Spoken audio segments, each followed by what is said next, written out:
Channel Sport this morning. We will continue our preview of the Nigeria versus Algeria clash tomorrow, and we have Bada Akitunde Johnson in the studio now to, give us his own analysis of that game. And Bada's going to be acting like a coach. Bada, good morning. Thanks for coming on the show. I could actually be one, only that I'm not sure they'll pay me as much as the Mourinho's and the Arsene Wenger's of this world. In any case, it's a good game to look forward to without the tension that would have accompanied it had Nigeria not sealed qualification during the last round of games. And we're still waiting for a result. Algeria is not the place you want to visit looking for a result. Incidentally, on the 8th of October 1993, Nigeria secured her first ever World Cup qualification in Algiers. With a draw. Hard-fought 1-1 draw, Finidi scoring, and then the Algerians equalizing later. But now we can go relax and just enjoy ourselves. The coach has said that he will ring the changes. He will give opportunities to players who haven't exactly had a look-in up until now. There's no pressure, there's no desperation attached to it. Just go enjoy yourself. Let's have a feel of these players and see how much value they can add to the team going forward. So yes, if I was wearing the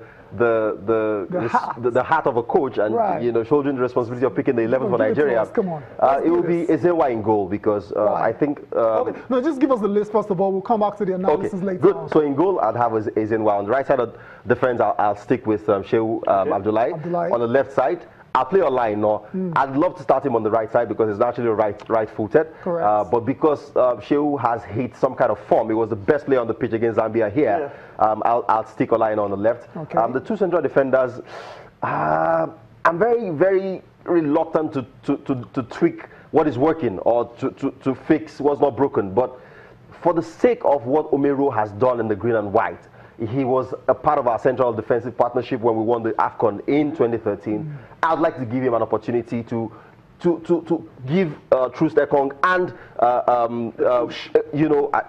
Balogun a push. So I'll start Omero and Ekong, and of course right in front of them I'll go with Mikel for the guile, for the creativity and the confidence that he brings to the team. And either side of him I'll play Ogu and Etebo. I'll play 4-3-3 actually. So there will be three holding players in the middle. So Mikel doesn't play an advanced role? He will play. He will play just in front of Ogu and Etebo. Yeah, he will play just in front behind the striker. No, not behind the striker. Because I don't imagine that we're going to have a lot of the ball. The Algerians have been shockingly embarrassing in this round of qualifiers. They've changed their manager. So I imagine this probably will be their best game. Again, they want to prove a point that they can beat Nigeria at home as an incentive or a payback to their fans. So I imagine that they will have a lot of the ball, which is why I'd like for us to stay solid in the middle of the pack, have as many bodies as possible. So when we're defending, we have 5 across the middle, where Iwobi and Musa can be a part of that 5. But when we're breaking forward, those are my flying wing backs. It will be and Musa, and then down the middle, Kaoru Lanwaju of Girona. By extension, Manchester City. I like him. He's pacey. He can finish. Works tirelessly. So you need a lot of pace in that team. You need mobility, which is why I picked the players that I picked. I again say that even if the Algerians weren't going to dominate possession, I don't think we need so much of the ball, really. This is the sort of game where you want to, concede possession and just, hit on the counter and destroy them. I watched the game at home against Zambia, which they lost 1-0. They were on the front foot the most part, but defensively they're very suspect, which is why I have gone with the team that I have picked. With a lot of pace in it. Yeah, a lot of pace. And a striker that probably needs just few chances to score. Bullies way. Absolutely. If Odion was available, I'll start with Odion for his experience. But Kaoru Lanwaju looks very hungry to me. It looks like he wants to make a big statement at the national team level. Hasn't exactly been scoring a lot of goals, but this is the kind of game that can do his confidence a world of good. The team plays well. The team is defensively solid the way they're shaped up. Ogu, Etebo, bags of pace, bags of power, bags of quality in there. They can break forward. They can shoot from distance. They can run, and Mikel can just sit in there and just pick his passes and just play people through the channel. Interesting. I mean, you said you were very reluctant to break up the partnership of Balogun and Truce Ekong. You've done that regardless. And your choice, Kenneth Omero, interesting choice.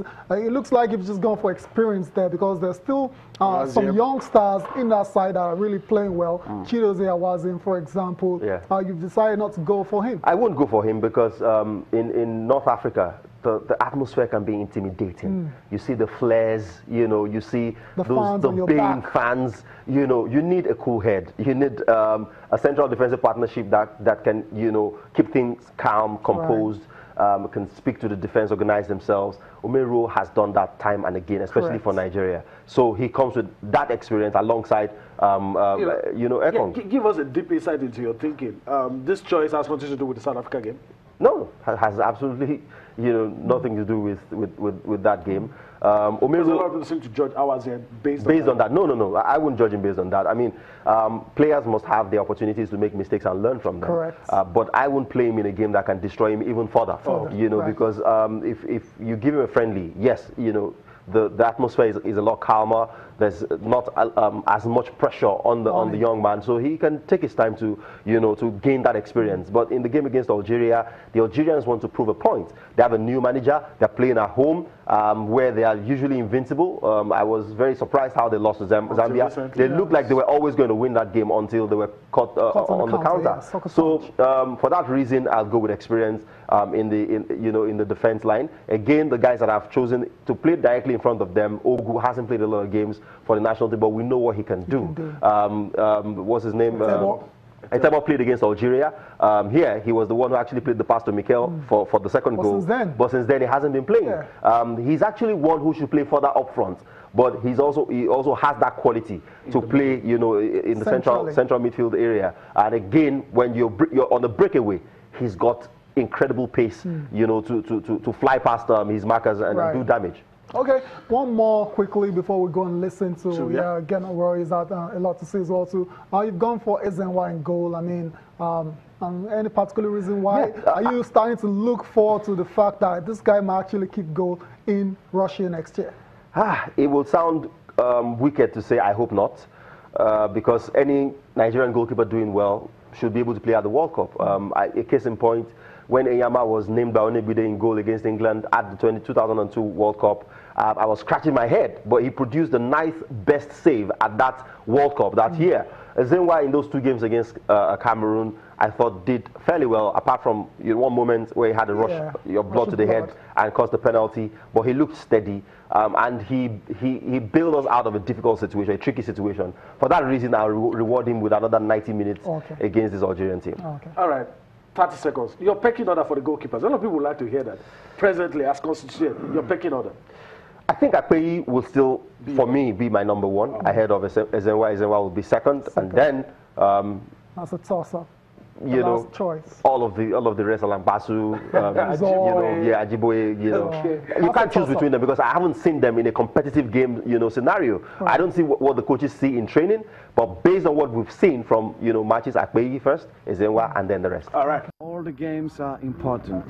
It's right that we are already qualified, so the result, it's not the most important.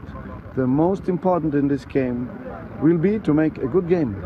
We always play to make good games and good results. So it's opportunity to see a lot of players who didn't play so much in the qualifiers because we had our team and now we have 6 injuries.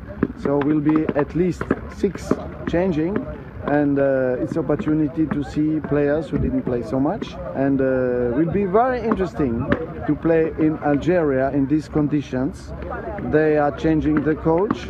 They want absolutely to win a game at home. They didn't do it yet, so they will be very aggressive. I know this team. They have the one of the best players, African players, with Mahrez, with Brahimi, Slimani, and the other one. So will be very, very interesting to see our players who play for the first time. Perhaps some new players are arriving, and to see what they are doing in our team. We only had 3 days to prepare because the game is already Friday, but we have the opportunity in the second game to see everybody. So second game is a fantastic game also because Argentina is one of the best teams in the world, is perhaps the best player in the world. So we can see what we are able to do against such a big South American team. I think we will have at least one South American team in our group in the World Cup. The draw will be soon also. Will be also the opportunity in the second game to see Russia and to see what is the atmosphere there and to see perhaps our base camp